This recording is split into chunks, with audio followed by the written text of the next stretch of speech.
Very good morning students. I am your science teacher and today I will teach you science of class 7th. And today we continue chapter 2nd, nutrition in animals. And today we discuss part 3rd. So all of you open your science book. This is your science book, science of class 7th. Chapter number 2, nutrition in animals. In part 3rd, we will discuss about the large intestine.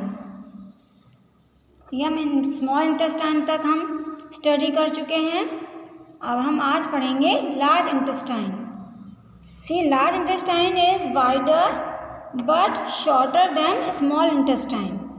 कि जो large intestine है वो small intestine से छोटी होती है लेकिन wider में चौड़ी होती है. And it is about 1.5 metre long and its function is to absorb water and some salt from the undigested food material. इसका फंक्शन जो अनडाइजेस्टेड फूड होता है उसमें से वाटर और सॉल्ट को एब्जॉर्ब करना होता है. And the waste, which is now almost solid, is stored in the last part of the large intestine called the rectum. और जो वेस्ट मटेरियल होता है फूड का जो सॉलिड फॉर्म में होता है वो लार्ज इंटेस्टाइन के लास्ट पार्ट में, जिसे हम रेक्टम कहते हैं, वहाँ पर स्टोर होता है. And it is then passed out of the body through the anus.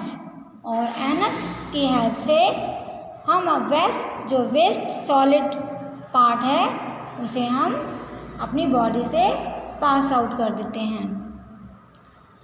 So the waste material produced during respiration are then transported for excretion to the kidneys by the blood.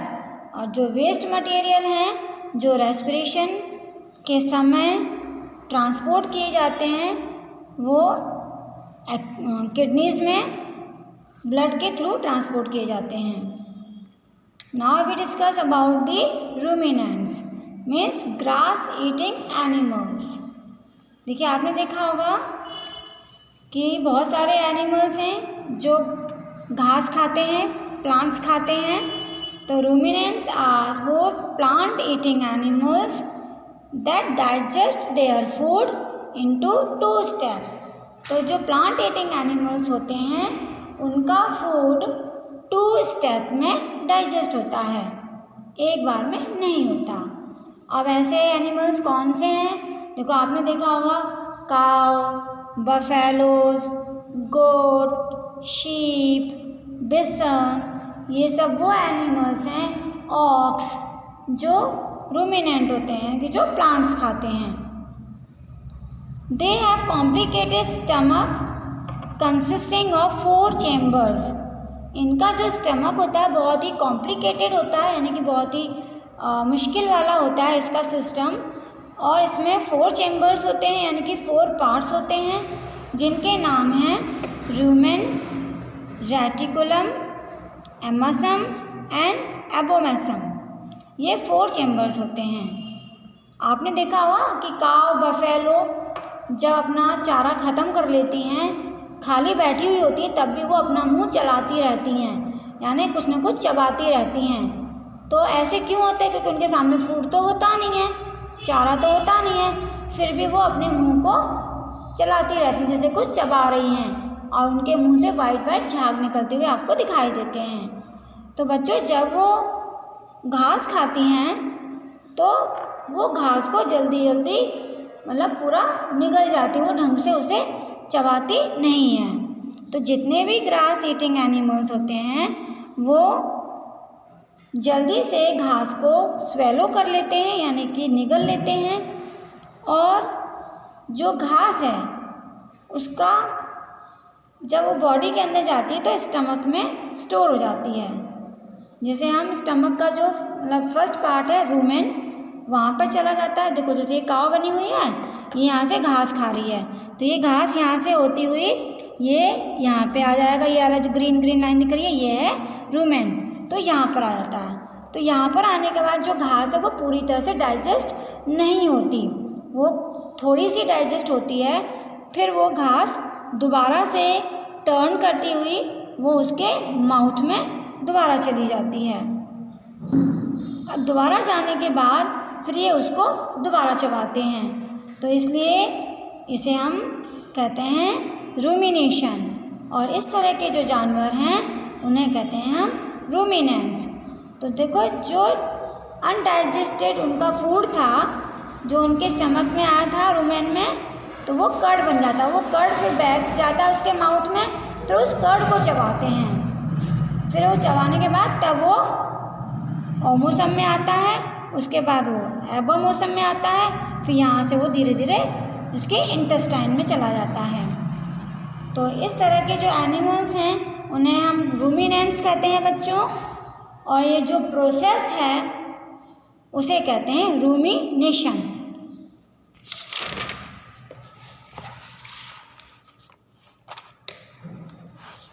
इसी तरह से देखिए जो घास होती है, grass is a rich in cellulose, उसके अंदर सेलुलोज काफ़ी ज़्यादा मात्रा में होता है और ये एक कार्बोहाइड्रेट्स का टाइप है। Many animals including human can not digest cellulose, मतलब ह्यूमन के साथ साथ बहुत सारे एनिमल्स हैं जो सेलुलोज को डायरेक्टली डाइजेस्ट नहीं कर पाते हैं। And ruminant have a large sac like structure call sesame, और जो रूमिनेंट एनिमल्स होते हैं उनकी बॉडी में एक बहुत ही बड़ा स्ट्रक्चर होता है, बोरी की तरह, सैक की तरह, जिसे हम सीसम कहते हैं। वो स्मॉल इंटेस्टाइन और लार्ज इंटेस्टाइन के बीच में होता है। तो the cellulose of the food is digested here, तो जब ये रूमिनेंट अपनी घास खाते हैं तो उसके अंदर जो सेल्यूलोज प्रेजेंट होता है वो इस पार्ट में डाइजेस्ट होता है। यहाँ पर एक तरह का बैक्टीरिया होता है जो इंसान के अंदर प्रेजेंट नहीं होता, वो एनिमल्स में होता है। रूमिनेंट एनिमल्स में वो बैक्टीरिया उस सेल्यूलोज को इजीली डाइजेस्ट कर देता है। अब हम स्टडी करते हैं digestion in amoeba, hydra and frog. तो सबसे पहले हम अमीबा के बारे में पढ़ते हैं। देखिए यहाँ पे ये पिक्चर्स है, ये पिक्चर्स किसकी है? अमीबा की। Amoeba is a microscopic single celled organisms. इसकी बॉडी वन सेल की बनी हुई होती है, सिंगल सेल की, और ये बहुत ही छोटा होता है जो हम डायरेक्टली अपनी आँखों से नहीं देख सकते, इसलिए माइक्रोस्कोपिक है, जो माइक्रोस्कोप से ही दिखाई देता है। अमीबा जो है इसके जो फीट होते हैं उसे हम पैसिडोपुलिया कहते हैं। जब ये बढ़ते बढ़ते देखिए एक सर्कल सा बना लेते हैं, तो जैसे ही इसका फूड इसके अंदर आता है यहाँ पर, तो ये यहाँ से जुड़ जाता है। तो जब ये इंसेक्ट इनका फूड इसके अंदर आता है तो ये यहाँ से पूरा कवर हो जाएगा और इसमें से एक जूस निकलेगा। वो जूस उस इंसेक्ट को डाइजेस्ट करता है और अमीबा इस तरह से अपने फूड को एब्जॉर्ब कर लेता है। तो ये एक तरह की कैविटी बन जाती है, इसे कहते हैं हम एसिमिलेशन। इसी तरह से हाइड्रा है। See here, this is the picture of hydra. Hydra के अंदर देखिए ये इसकी बॉडी है और यहाँ पे देखिए ये आपको इस तरह से ये लाइन सी दिखाई दे रही हैं। ये हैं टेंटेकल्स जो इसके माउथ के चारों तरफ फैली हुई होती हैं पत्तियों की तरह से, इन्हें हम टेंटेकल्स कहते हैं। ये टेंटेकल्स इस हाइड्रा को इंसेक्ट को पकड़ने में हेल्प करती हैं। देखिए ये टेंटेकल्स इंसेक्ट्स को पकड़ती हैं और ये माउथ है, इस माउथ के अंदर ये जो इसकी बॉडी है इसके अंदर डालती तो वो फूड इसकी बॉडी में आ जाता है और फिर यहाँ पर एक तरह का जूस सीक्रेट होता है, जूस निकलता है और वो जूस उस इंसेक्ट्स को डाइजेस्ट करता है और ये इस तरह से हाइड्रा अपना फूड ग्रहण करता है, यानी कि ये लेता है। इसी तरह से देखिए ये फ्रॉग है। यहाँ पे नीचे पिक्चर देखिए फ्रॉग की बनी हुई है। This is the frog. आपने सबने देखा होगा फ्रॉग की जो टंग होती है बहुत ही लंबी होती है, और लंबी होने के साथ बच्चों देखो कितनी लंबी टंग है ये, और लंबी होने के साथ साथ इसकी टंग के आगे वाले पार्ट में एक चिपकने वाला लिक्विड होता है। तो जैसे ही ये फ्रॉग अपनी टंग को किसी इंसेक्ट्स के ऊपर डालता है तो वो इंसेक्ट उस टंग से चिपक जाता है और ये तुरंत उस इंसेक्ट्स को अपने मुंह में निगल लेता है। तो चिपक जाता है तो ये अपने अंदर ले लेता है। तो इस तरह से ये अपना जो फूड है वो इस तरह से लेता है। तो इस तरह से ये क्या था, digestion in amoeba, hydra and frog. So this chapter is completed. So thank you. Have a nice day.